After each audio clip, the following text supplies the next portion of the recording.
Hello and welcome back to the X-Files Revisited. We are moving on with season 8 on to episode 19, Alone.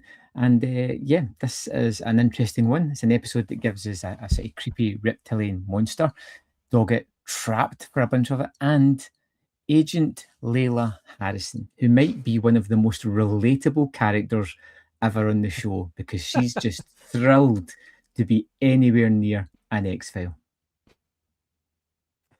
Yeah, it's basically the avatar of every X-Files fan at the time when this came out. Right Yes. down to the closing scene, which I look forward to. Yes.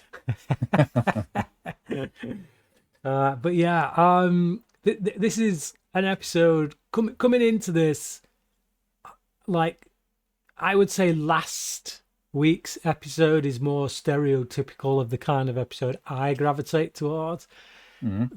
This episode is, I think, more the one you would stereotypically gravitate towards. So, be interesting to see where we land on it.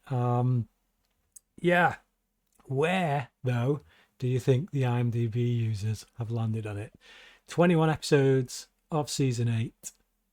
Where's this one at? I watch this and I think the fans aren't going to be super high up on this one because Okay, I feel that way. I think I'm going to go 15. 15. Okay, last week's episode was 11. Mm. This week's episode is 12. So, Right, okay. yeah, so just under last week's apparently. 217 episodes. Where we landed? 119. It's 112. 112. Wow. Yeah. Okay. Yeah. Mm. So again, I was trying to guess close to like last week's number, Yeah. but then I figured we've got 8 seasons of episodes, maybe. Yeah. I think the separation could be greater. So Yeah. but yeah, it's again, as with last week's episode, it's a respectable place to be around the mid section, so to speak. So Especially for a strong season. yeah. You know. Yeah. It's like this is an episode I can imagine being in both people's favorites and people's worst, depending on their sensibilities. So yeah. Right. Okay then. Let's get into it. We open up on Gary coming home to his ill father. The father asks if he's done what he's asked. Gary gets tetchy, says you don't owe Stites anything. Dad says it's not about owing. But he's clearly a prisoner in his own home. Gary goes to make tea and something attacks his dad. Gary comes in and finds the wheelchair and then is attacked by a giant lizard man. Well, it looks like a tentacle at the start. Like I never really saw in the opening scene what exactly it was attacking. So I didn't know what we were getting here. Yeah, I mean it's very fast, isn't it? It's very fast. Yeah. It's just we do get a shot just before it attacks of the tail, kind of. So it's very low down to the floor. It just looks like a huge lizard tail. So yeah.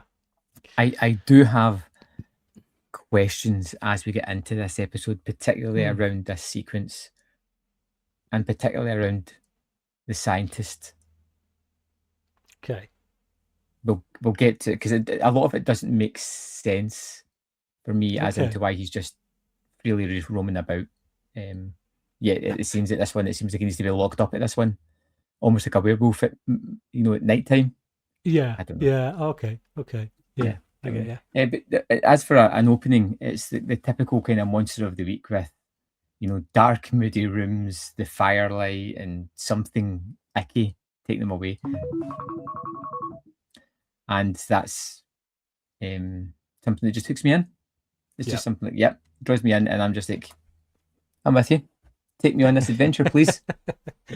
You won't have to work very hard to impress me here. Just give me what I need. Give me more monster stuff and we're all good. Yep. So Scully clears some stuff from her desk. Doggett enters. She gives him her Apollo 11 keyring. says it symbolises teamwork and she wouldn't be here without him. He asks her if her maternity leave is permanent. She smiles and walks away. A few moments later... Go on. Can I just stop you there? This Yeah. was something that broke me for a second, because I was like, if this was real life, you would be raging at somebody for just turning mid-conversation and walking away. You'd be like, hey, I asked you a question. Can you please give me the common courtesy of responding? But here you're just like, no, she's being coy and walking away. But reality, I would be so mad in this situation. She's being coy, but there's also, I feel like there's a sense there that she doesn't even know. It's like, it's a wry smile that's kind of like, I honestly couldn't tell you. Yeah, but I just put it to like, look, at the end of this episode, me saying to you, I'll see you next week, Brian, and you going, call it. Just...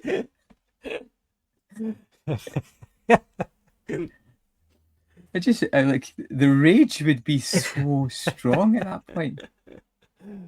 Do you remember the keyring, by the way? No. No.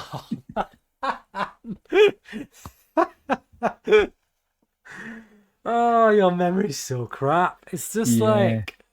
But the way it gets handed about in this episode, nobody cares about it. Oh. So it's from...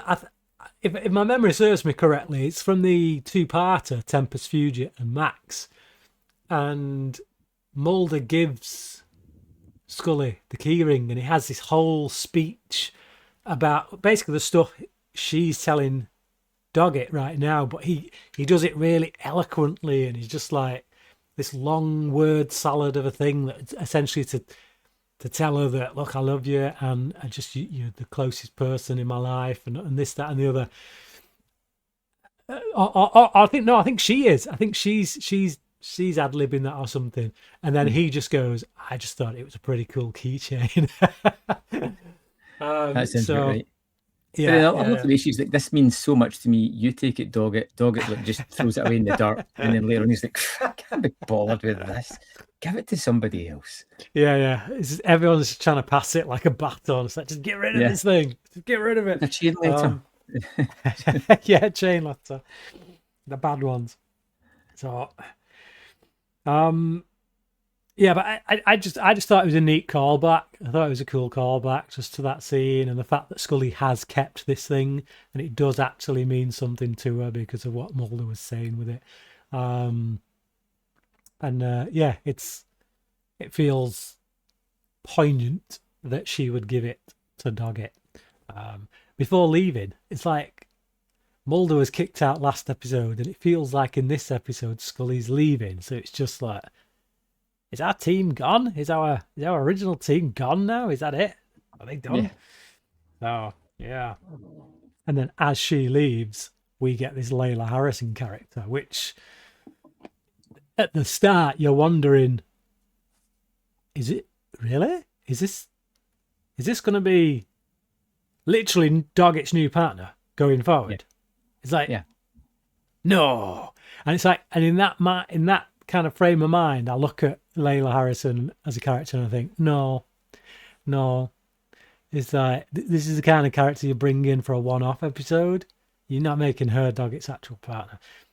So I do like the fact that she is, because everybody that gets sent to the X-Files seems to have a history, or they seem to be some kind of duplicitous person, where she is literally like the most unprepared person who just fanboys out about everything. And I like the fact that he's been sent somebody who's really no use to him.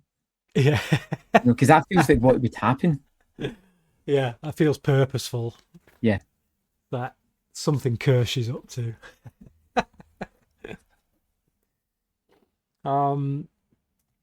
So a few moments later, Doggett hears footsteps and gets excited to the moment where I'm embarrassed for him. I'm embarrassed on his behalf.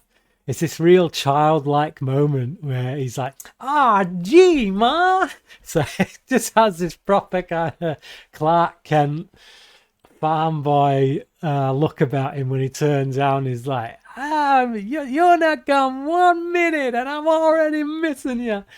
And then like Layla Harrison steps in and he's like, "Oh, that was embarrassing." Yeah. But I do feel major secondhand embarrassment for Doggett in that moment. Yeah, so it's not Scully, it's Layla Harrison. But I think in that moment, Layla's also disappointed that she's not Scully. Like, Yeah. she's probably kicking herself that she's just missed her. Yeah. So she's brought him an X-File. Oh, and she's his new partner.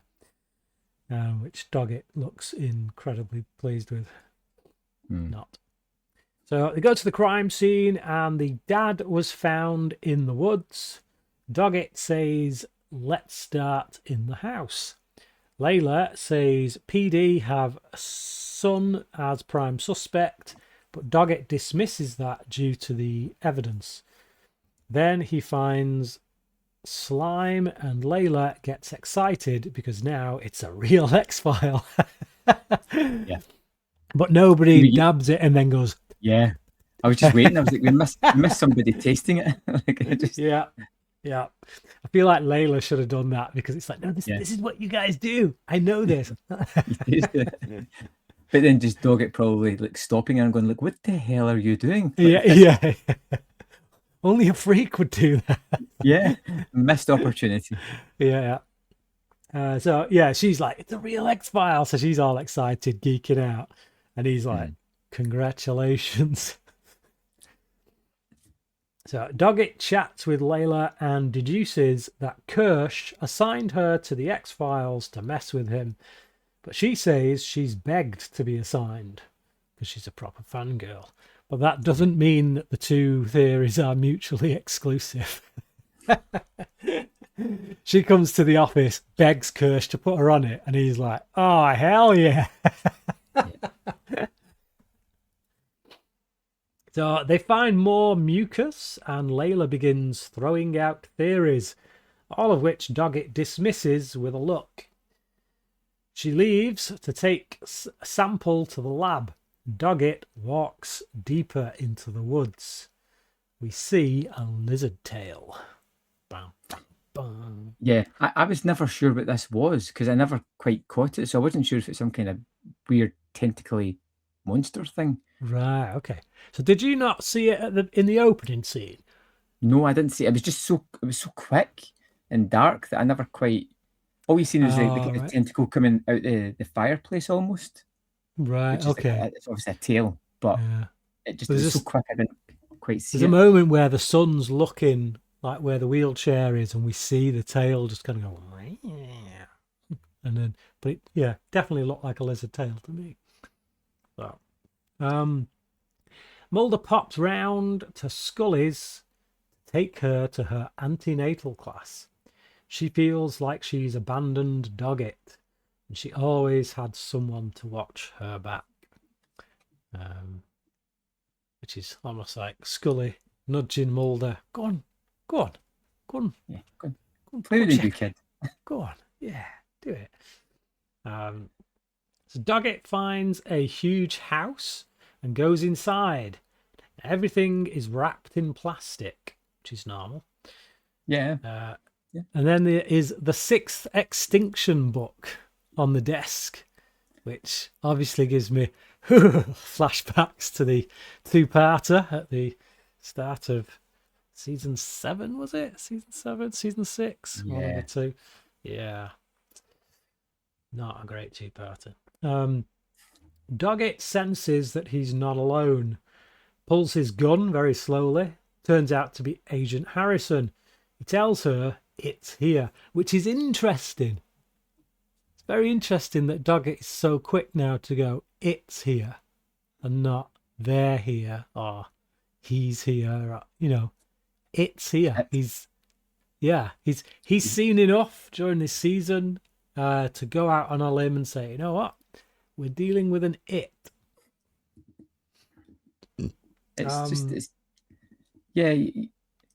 What I love in this sequence is Doggett's sixth sense.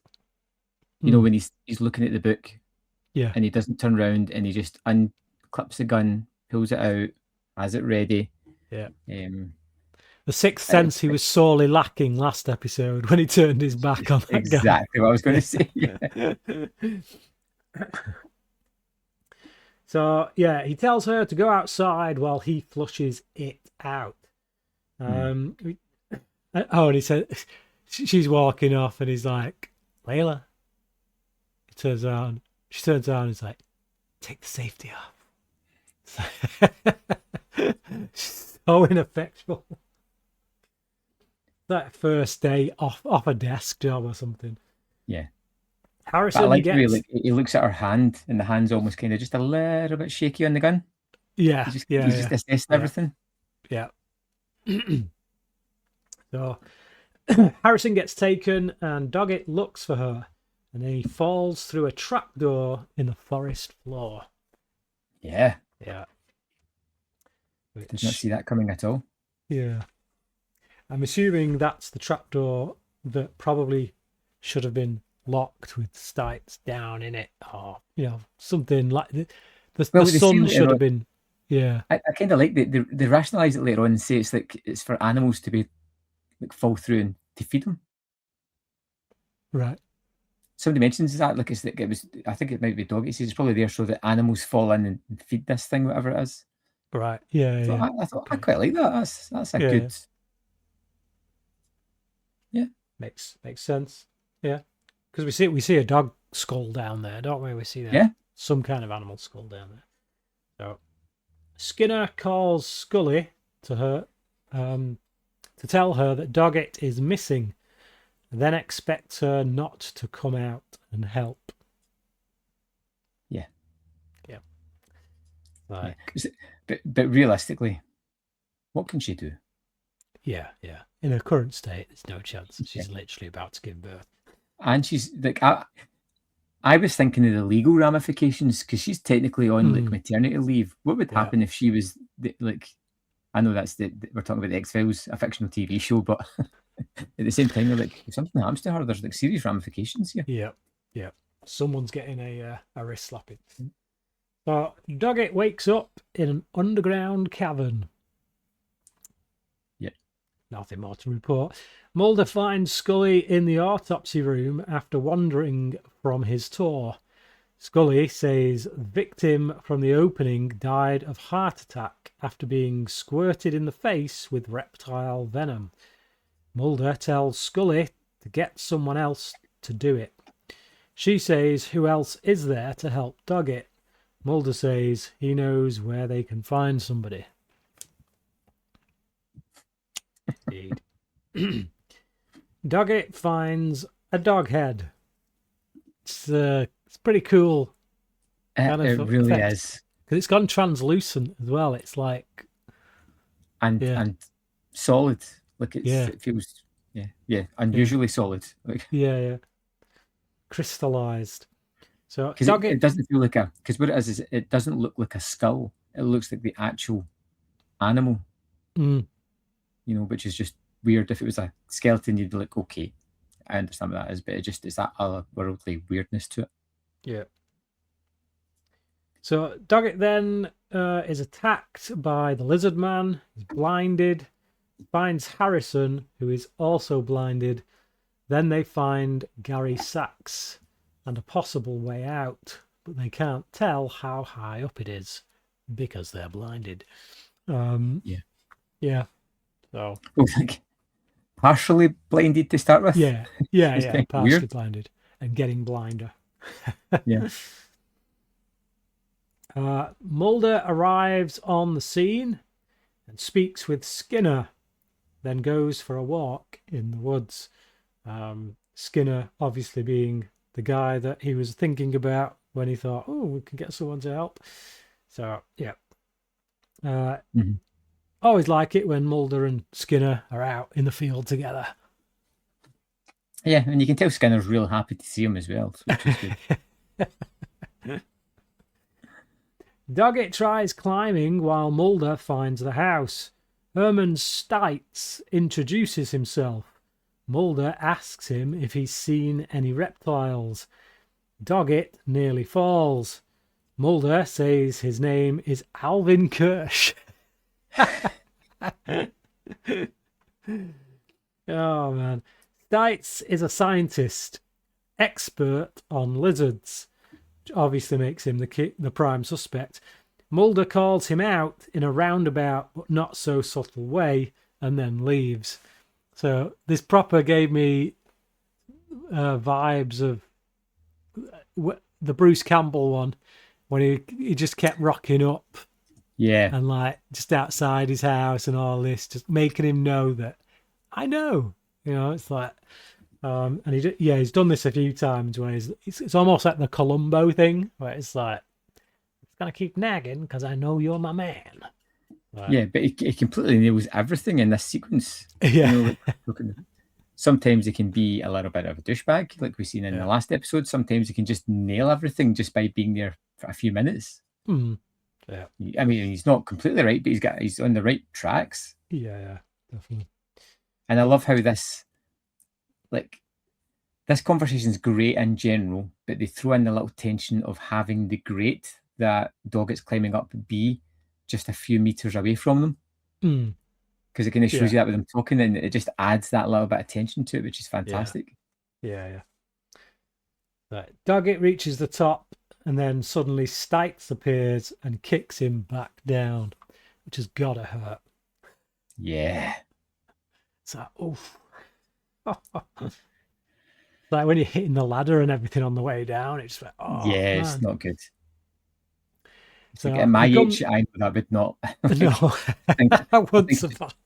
Yeah, just cover me in dirt. A few discs would be gone with that one. My back's just shot to hell. But yeah. So Doggett comes around and tells Layla. She starts throwing out more theories. He basically tells her to wake up and look at reality. Then they find Gary missing. Yeah, it is. It is that thing where it's like a lot of her theories are just they're off the mark because she's trying too hard. She's just like, she wants so badly to be an X-Files kind of expert and whatnot, but you can't just be a fan and then rock up and do it. You have to be of a certain mindset. Mulder is on stakeout. Scully calls. Stites complained of harassment from a Kirsch impersonator. Scully is sure it was a lizard attack. Mulder doesn't think so. Suspects Stites.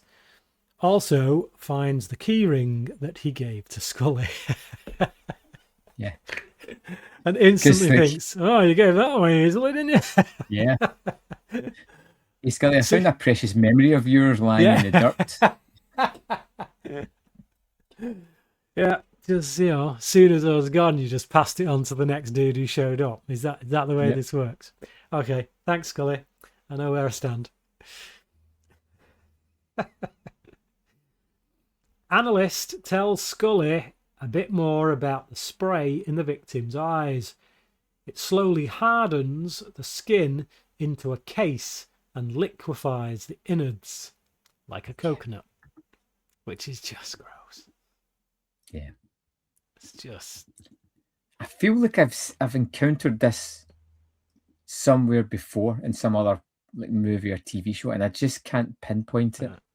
I feel like we've encountered this before on the X-Files. It could be, because when I rack my brain, the one thing that pops to my mind, I know it's not that, and I feel like I've seen it in the X-Files.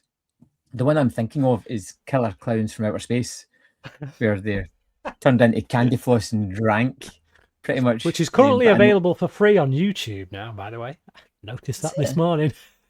Yeah, no, I'll stick with my 4K. Yeah, but it's just I can't remember. It might be the X-Files. I've seen it in before. I feel like there's been something similar where somebody's been frozen. They get frozen, and it's like, I know a lot. Like, so there's Lord of the Rings where the spider Shelob kind of gets him and then encases him in web, and he's kind of paralyzed. So then they talk about the fact that she will just come along at some point and eat his innards, and it's just like, oh, good grief. It's just, that would just be like, just kill me. Just put a bullet in my head, please. why is nature just so disgusting? I mean, I know that's not real, but it's based on, things that Yeah. actual spiders do. It's so disgusting. Um, where are we? Yeah, so the analyst has given her that information. Yeah, so Layla goes completely blind, and they find what's left of Gary's sax, and it ain't pretty. So, yeah. Wouldn't make you feel good, would it? Down in a cavern, No. blind, knowing that this is what this thing does to you. Scully calls Mulder to tell him he's right about Stites. He was working to create a new species of reptile. Mulder runs off when he sees some movement in the trees. Lizard man! That's my notes. Just giant capital letters. Lizard man. Yeah, we see it kind of. He bangs on Stites' door, and the lizard man is inside, and he turns into Stites as he comes down the stairs. So obviously the assumption at first was that Stites had created some kind of lizard thing, Yes. and was protecting it and feeding it. But no, turns out he is it. Yeah, which I did not see coming at all. Did you not? And no, I didn't. Oh, right. I thought, yeah, he's been experimenting. He's created something. And I love the fact that it's Layla that solves it. Yeah. She turned around and she's like, yeah, it's this dude. And then as the Yeah. camera pans back, he's gone. Yeah. Which I thought was great. Yeah. Mulder confronts Stites when he opens the door. Where are they? Stites takes him to Doggett and Layla, and as you say, she's the one who's like, it's him. And these two clueless wonders are like, really? It's like, yeah, he's gone. But they see he's gone, and the lizard man comes for Mulder much slower than we've previously seen him. It's like, it's just creeping along, and it's like you got these two down here who are blind, and you got Mulder who's the only real threat. And you kind of giving Doggett all this time to center and get his gun ready and stuff. Yeah, So, I love this. I love the fact that he's taking so long, and Mulder's like, he doesn't go like, just throw me the gun. Yeah, just throw me the gun. I'll catch you. I'm right in front of you. Just throw me it. No, the best thing to do, aim for my face. Find my voice and aim exactly for it. In all fairness, the amount of guns we've seen Mulder drop, I'm not buying the likelihood of him catching it if Doggett throws it. So. Or if he does catch it, actually shooting the thing too.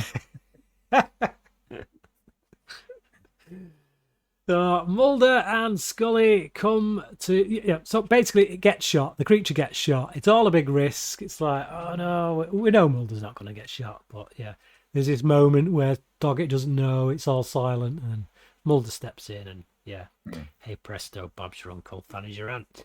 So Mulder and Scully come to the hospital to see Agent Harrison. They find Doggett outside her room. Mulder returns the keyring to him, but he says there's someone else who deserves it. So the nice little moment as well when a not so sharp Doggett looks at Scully and goes, "Is it time?" Because she's in the hospital. It's like, no, dude, we're here to see you and Harrison. So I'm on my feet. Hello. Layla, very happy to receive the keyring. It's like, she's going to treasure this thing for the rest of her days. She's going to get it framed in some kind of perspex case. And she's going to put it with a shrine, Brian. Let's put it. Yeah, absolutely is. She asks, so this is the proper. So now this was a genuine question that was doing the rounds in fandom, literally from the time that the movie came out of the cinema, through all the message boards up to and through season 8. This was always a question that would pop up with fans. It's like, how did they get out of the Arctic? Because he ran out of fuel, so he wouldn't be able. So they were stuck there. It's always gets asked. So I love the fact that they take this very question that fans are just asking all the time and still don't give an answer. But it's like because she represents the fandom in effect, they have her ask that question. Yeah. And then Mulder and Scully just proceed to argue about it. But I love the argument where Yeah. Scully's like, well, we don't know it was a UFO, and Mulder is like, you were there, you saw it. Something just rose out the ice and we fell off it. It's just, it was fun. It was like a whole lot of fun. Yeah. It's great. Go to wrap up, I suppose. Yeah, it's just a really great closing scene, and Doggett walks off alone. That's the thing. Yeah. So but that's right. I'm glad you mentioned that, because he listens to them and the relationship that they have. Yeah. You know, he keeps catching this glimpse of something that he may never have, and it seems so close and kind of bittersweet. It's like there's such a mutual respect between Doggett and Scully. And they do have, I think, more serious kind of conversations. I think like Doggett's the kind of person she could probably have a serious conversation with and know he's going to take it seriously. But there's just something about the way Mulder and Scully speak to each other that is this lived-in relationship where there's no barriers, there's no masks, there's no, I don't have to put on this particular face to be with you. I can be serious with you, but I can joke, I can throw out quips and you're going to get it. We have our own language with each other. And like you say, Doggett's seeing that, and not for the first time. There's a few times that's happened over recent episodes, and it is just cementing this idea that he's alone, really. So, which obviously is a big theme of this episode and the title. But wrap up. Loved the episode. I absolutely loved it. I thought it was just I think we needed it within the season. You know, it feels like a breather episode. We've had like Dead Alive, 3 Words, Vienen, like all these mythology episodes, and everything's just been mounting up, and I just felt like we needed something just to breathe and just settle back into just fun X-Files. And I think it comes in the form of Layla Harrison. I think she is excellent.